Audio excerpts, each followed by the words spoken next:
لیکن یہ بھینسوں کو چارہ ڈالنے والا جب آیا تو محدث اعظم نے فرمایا پگڑی کے بال کو کوئی ہاتھ نہ لگائے, یہ ساری دستار میں نے کرنی ہے. اور فرماتے ہیں حضرت بال بھی دیتے جاتے تھے اور آنسو بھی بہاتے جاتے تھے, ماتھا بھی چومتے تھے اور فرماتے تھے دستار کے بعد چلا تو نہیں جائے گا یار, مجھے تو عبادت بھی نہیں رہ گئی, مجھے تو چابیوں کو بھی نہیں پتا کون سی کہاں رہتی ہے, جائے گا تو نہیں تو رو پڑا, کہنے لگا سونے جائے تو وہ جس کے پلے کچھ ہے ہو, آتا جاتا تو ہے کچھ نہیں, مجھے کس نے رکھنا ہے, میں نے کہاں جانا ہے, ادھر کہاں تو ادھر ہی رہوں گا. وہ اس طالب علم کے سارے استاد بھائی کہتے ہیں اس نے دستار کرائی, پڑھا پڑھایا کچھ نہیں, پر جو مسئلہ اڑ جاتا تھا نا, وہ جو اڑ جاتا تھا نا, وہ جا کے اس سے پوچھتے تھے تو کتابیں کھولنے کی ضرورت نہیں پڑتی تھی. حضرت ام سلمہ رضی اللہ تعالیٰ عنہ کہتی ہے میں نے عرض کی یا رسول اللہ صلی اللہ علیہ وسلم میری بچی بڑی بیمار ہے, تو مجھے کسی نے کہا ہے یہ تھوڑی سی نشے والی چیز ہے, یہ بنا کے تیار کر کے دو صحیح ہو جائے گی, بیمار ہے بچی تو یہ نشے والی چیز ہے, اس کو تیار کر کے دو, تھوڑا نشہ ہے. اگرچہ بعض, میں نے شروع میں کہا, بعض لوگ مریض کو, سخت مریض کو ایسی ادویات جو مجبوری بن جائے اس کی گنجائش اور اجازت دیتے ہیں. محتاط علماء تو اس میں بھی بہت ساری چیزیں پہلے بیان کرتے, لیکن اس نے کہا جی نرا نشہ دینا ہے شفا کے لیے.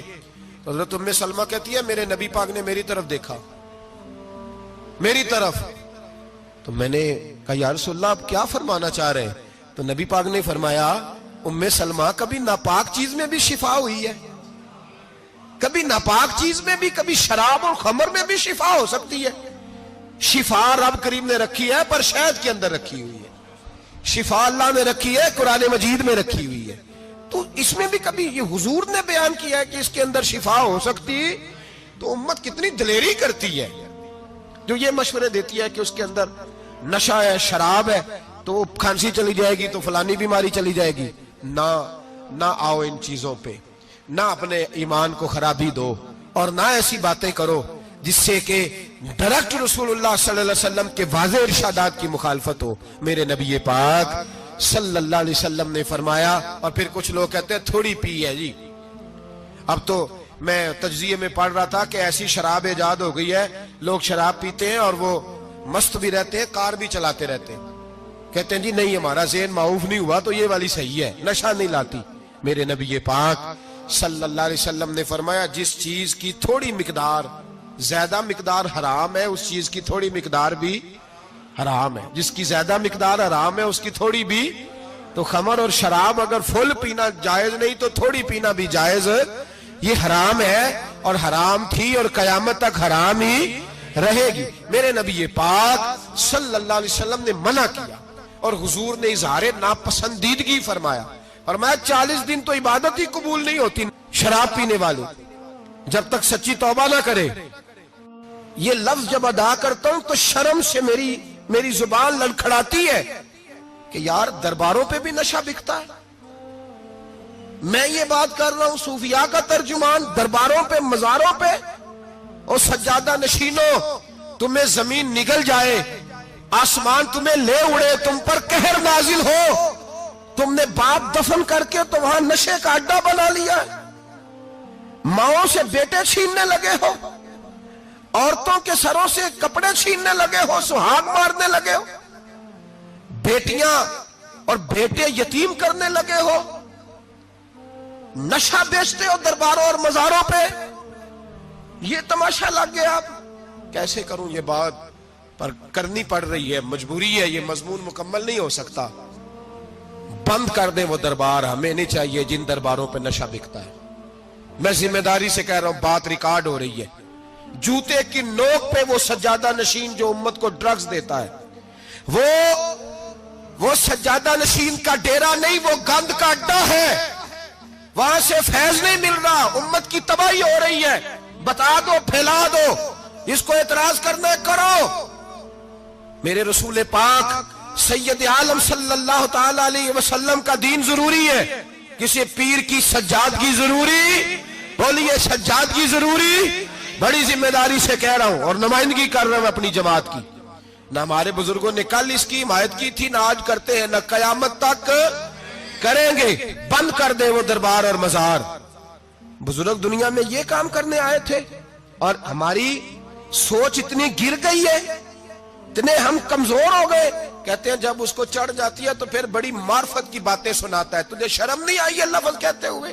اب نشئی تجھے معرفت سکھائے گا؟ اب تو شرابی سے، بھنگی چرسی سے دین سیکھے گا؟ کہتے ہیں اس نے پی ہوئی تھی، چڑھی ہوئی تھی، بات کر دی تو میرا کام بن گیا۔ اتنی گندی اور میلی سوچ صاحب ایمان کی ہوتی ہے، تو اب نشیوں سے جا کر دعائیں کرائے گا؟ سن، میرے نبی پاک صلی اللہ علیہ وسلم نے فرمایا جو شراب پی لے، نشہ کر لے، اس کی تو 40 دن تک عبادت رب قبول نہیں فرماتا۔ تو کہتا چڑھی ہوئی تھی تو اس نے دعا کر دی، تجھے شرم ہی نہیں آئی بات کرتے؟ حیا ہی نہیں کیا تو نے جملہ بولتے؟ یہ کوئی تصوف اور طریقت ہے؟ جاؤ اٹھا کے لے جاؤ۔ ایسی کوئی تصوف اور طریقت ہمیں نہیں چاہیے، ہمیں وہ والی طریقت چاہیے جس میں خدا کے قرآن کی بات ہوتی ہے اور محمد مصطفیٰ کے فرمان کی بات ہوتی ہے صلی اللہ علیہ وسلم۔ تو بھائی یاد رکھو، یہ کوئی طریقہ نہیں۔ ایک مزار ہے، مجھے ایک صاحب کہنے لگے آ جائیں یہاں بھی فاتحہ پڑھیں۔ میں نے کہا یہاں کیا ہے؟ کہنے لگے تھے تو بابا جی نشہ بشا کرتے، پر اب سنا ہے لوگوں کی منتیں بڑی پوری ہوتی ہیں۔ مجھے جذبات بڑے کم آتے ہیں۔ میں نے اس آدمی کو گریبان سے پکڑ لیا، میں کہ ادھر ہٹ، وہ تو نشہ کرتا تھا اور تو جاتا تھا، تیری یہ کیسے طاقت ہوئی؟ تو نے مجھے مشورہ دے دیا، تو ہمیں کمزور سمجھتا ہے؟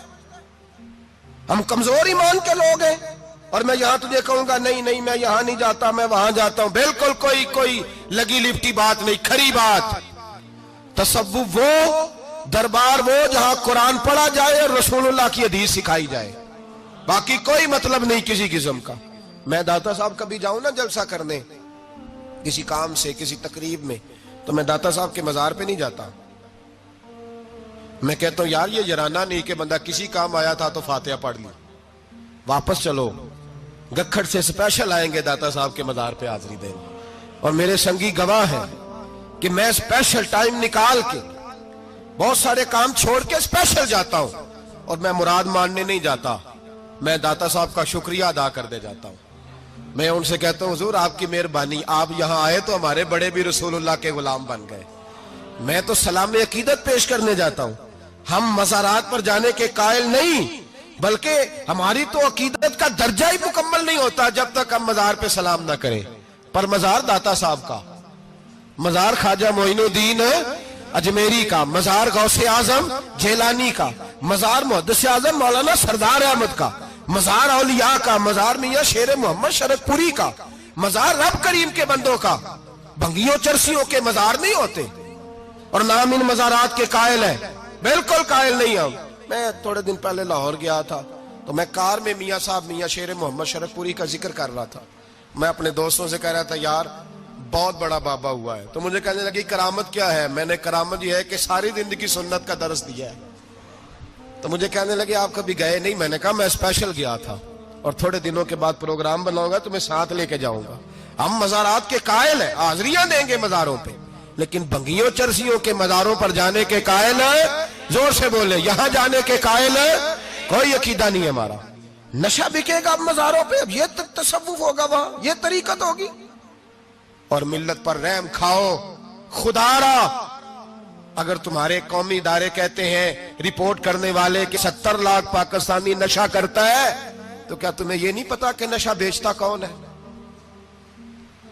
کیا تمہیں یہ نہیں پتا کہ ڈرگز کا کاروبار کون کرتا ہے؟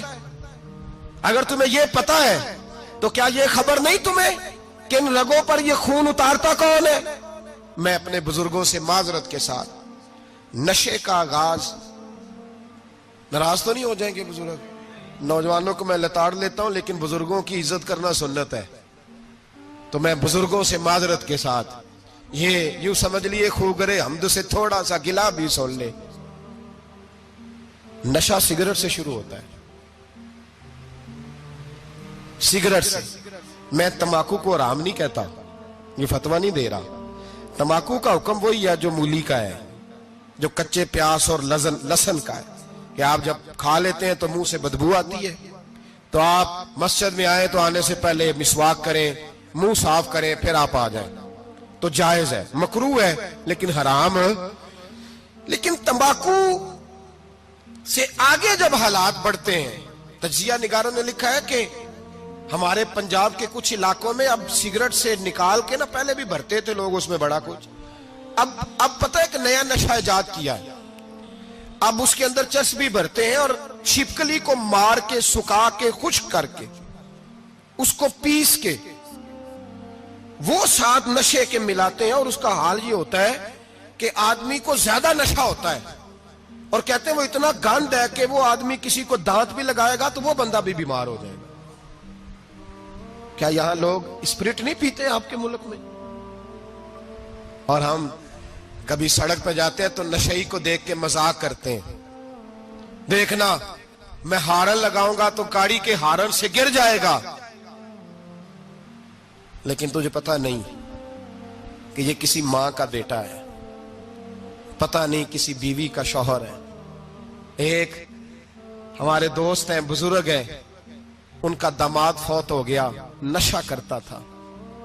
تو میں تعزیت کرنے ان کے گھر پہنچا تو کھڑے ہو گئے ہاتھ باندھ کے، کہنے لگے حضرت صاحب باقی ساریاں گلاں چھڑ دیو، صرف نشے تے تقریر کریا کرو. وہ جب جیتا تھا تو تب بھی اس کے بچے یتیم ہی تھے، یتیم ہی تھے. میری بیٹی جب میرے گھر آتی تھی اور میں اپنے پوتوں کے اتنے کپڑے اسے پہننے کو دیتا تھا تو میرا کلیجہ پھٹتا تھا. اور میری بیٹی اس کی زندگی میں بھی بیوہ کی زندگی گزار رہی تھی، وہ میری بہوؤں کے اترے ہوئے کپڑے پہنتی تھی. کوئی دعا کرو، کوئی جلسے کرو، یہ لت ختم ہو جائے. اور کہنے لگا اب میرے وہ چلا تو گیا ہے، دادا دادی اس کے پہلے کوئی نہیں، چچا ہے کوئی نہیں، جب تک تو میں زندہ ہوں ان نواسوں کو کوئی روٹی کا لقمہ، کوئی کپڑا مل جائے گا. لیکن سوچتا ہوں میں بوڑھا ہوں، مر گیا تو ان کو کوئی پوچھے گا بھی نہیں، کون ان کی خبر. اتنا ظلم اس قوم سے، اتنی زیادتی. اور آرام سے لکھ کر لوگ گزر گئے کہ یہ 70 لاکھ ہے، ان کا درد تو سمجھو، تکلیف تو سمجھو. 7 فٹ کا سونا جوان اور نشے کا عادی ہے تو کسی نالی میں پڑا ہوا ہے. اور میں نے کہا اس قوم کے ساتھ اس سے بڑا بھیانک مذاق کیا ہوگا.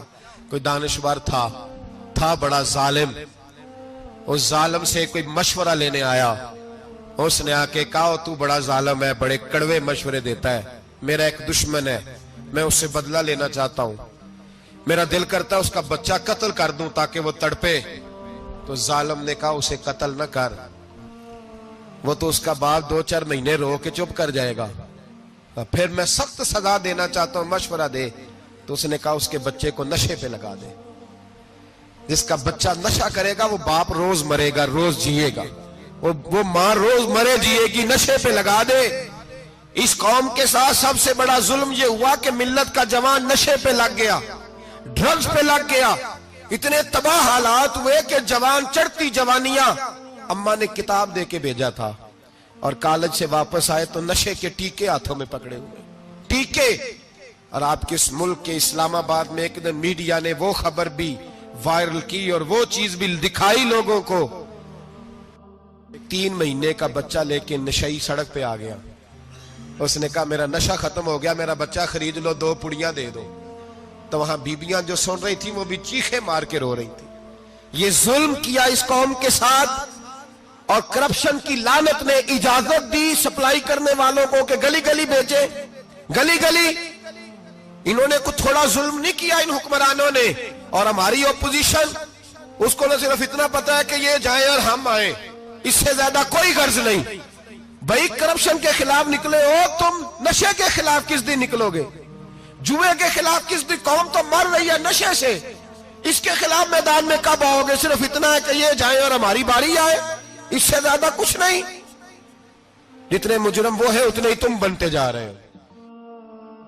اور اگر آپ نے ابھی تک ہمارا چینل سبسکرائب نہیں کیا تو فوراً سبسکرائب کیجئے، ساتھ ہی بیل آئیکن پر کلک کریں تاکہ مزید آنے والی ویڈیو ہے وہ آپ کو وقت پر ملتی رہیں. اللہ حافظ.